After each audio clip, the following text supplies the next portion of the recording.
Magandang araw sa inyong lahat at welcome sa aking channel.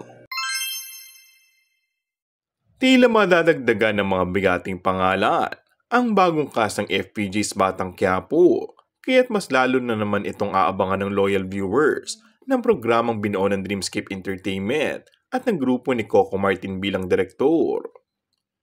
Ibinunyag ni Coco na may papasok na mga bagong karakter na tiyak na ikakagulat ng mga fans. Matunog ang pangalan ng kapuso actor na si Zoren Legaspi na mapapanood umano sa nasabing serye.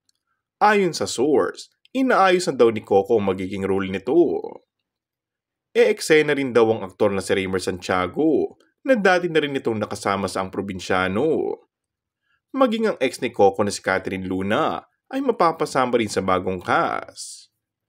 Maaalalang kamakailan ay ipinahanap ito ni Coco matapos ang naging interview nito sa programa ni Julius Babaw. Maraming artista nagsasabi na makapag-guest lang sa FPG's Batang Quiapo ay malaking bagay nito sa kanilang showbiz career. And that's all for our today's video.